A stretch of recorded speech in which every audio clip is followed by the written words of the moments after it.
All right, guys, take a look at this because this is just getting out of hand. From Yahoo Finance and Business Insider, why mortgage rates are doomed to stay above 7% for the foreseeable future. And people are worried that we're going to see another 2008, 2009 mortgage crisis and crash, and thus recession and depression, which I'll show you here in a moment. All right, housing experts were betting on mortgage rates to decline this year on looser Fed policy. Maybe it should say loser Fed policy, right? Yet the 30-year mortgage rate has been stuck around 7% all year. But the reality is, if you actually have, say, a 700 to 719 score, it's almost 8%, 7.83%. Yeah, and you can just pick any random state, and here, New York, 7.7, California, 7.81. And if we go with a 680 to 699, say a 700 score, 8%. So not even 7%, 8%. This is with a 700 score, 699, right? So yikes. And I mean, this is a massive, massive difference, guys. We're talking about, the difference, say, on a $400,000 home on a 3% interest, which you were able to get a couple years ago.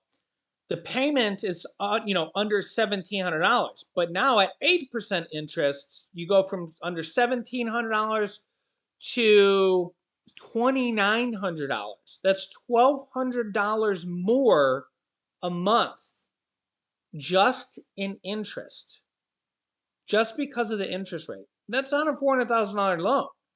In some areas, you can't even get a $400,000 loan, right? And if we do a $600,000 loan, you go from $2,500 at 3% interest to $4,400.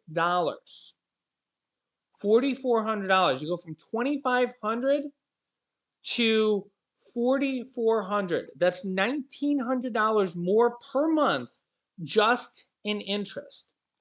Just in interest. So take that times 12, and that is $22,800 more per year just in interest. Just because of these mortgage rates, guys. This is stuff that is literally going to keep people poor. That's almost $23,000 a year in interest in 1 year. You take that times 10 years, that's $228,000 because of the interest rates. That's insane. And the Fed is basically saying that interest rates are not going down anywhere soon, at least probably for this year. And maybe for a lot more. Some people are saying that interest rates may even be going higher. And now we're starting to see banks get desperate and go back to the zero down mortgages. You could see headlines here. Zero down mortgages are starting to make a comeback because people aren't buying they're not buying new homes, they're not selling new homes. And also, banks are getting desperate to refinance, to try to get refinances.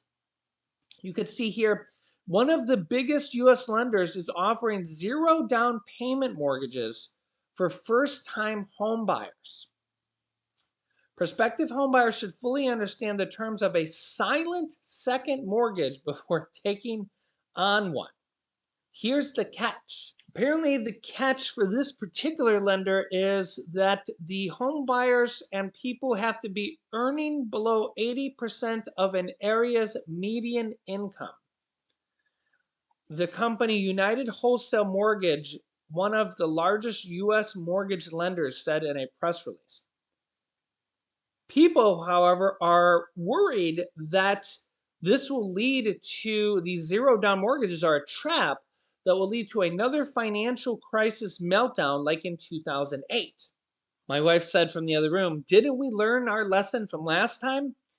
Which then led to a massive financial crash, Wall Street crash, interest rate crash, which led to higher interest rates that we're already seeing now, home prices crash, and was it millions of people losing their jobs? Many people losing their jobs, many companies going under, basically a whole economic implosion, massive foreclosures everywhere, people losing their homes. The whole economic system almost went under.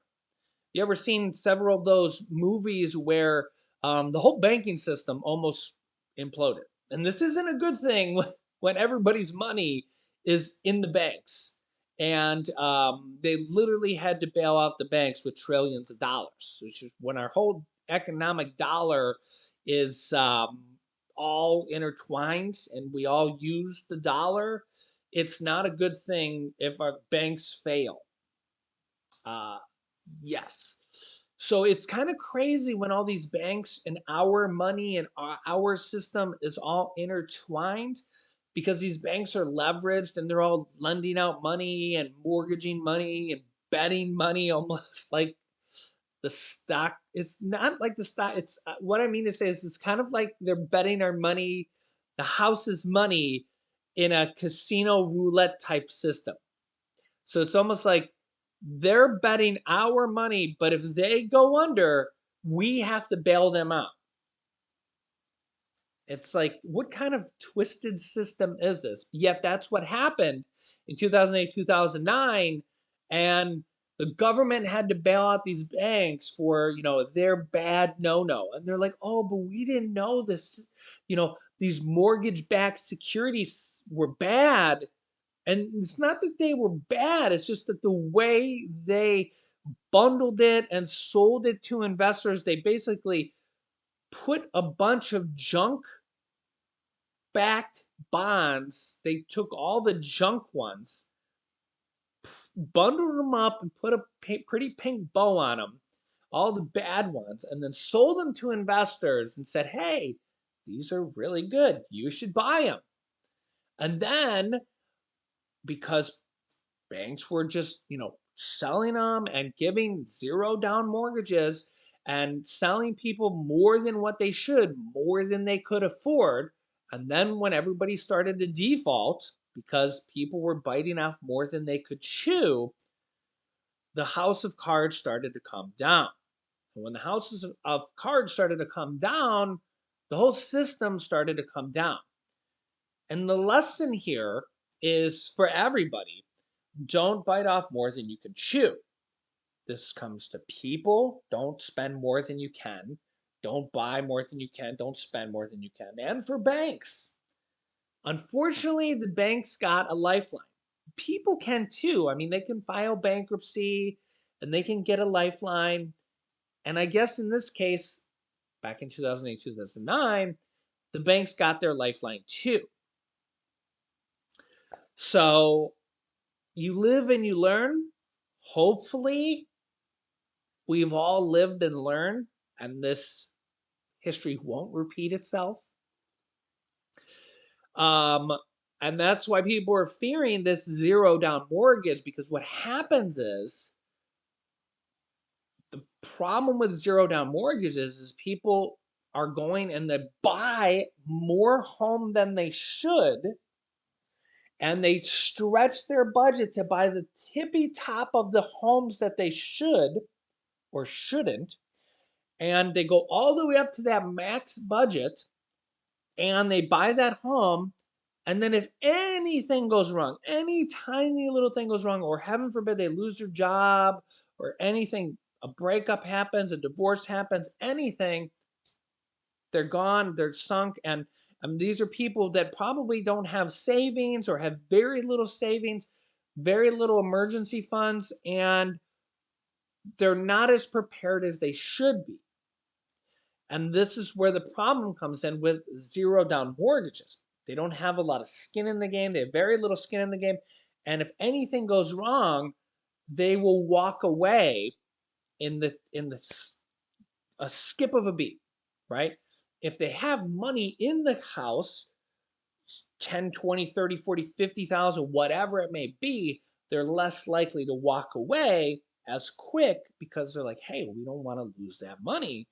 We want to try to fight for it. And um, the we hope that we don't see a whole economic collapse because then this whole system goes down in flames again. So let me know your thoughts here in the comments. I will keep you up to date here with everything happening on a daily basis. And it looks like we're going to be seeing high interest rates for a while.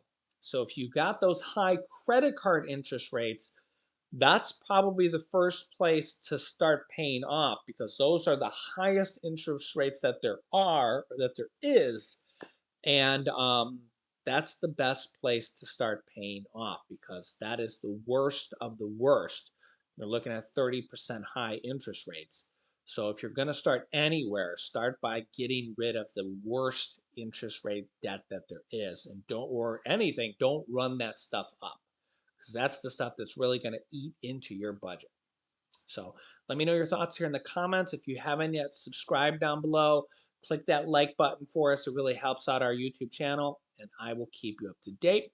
Click here to watch my newest video next. Thanks, and I'll see you in the next video.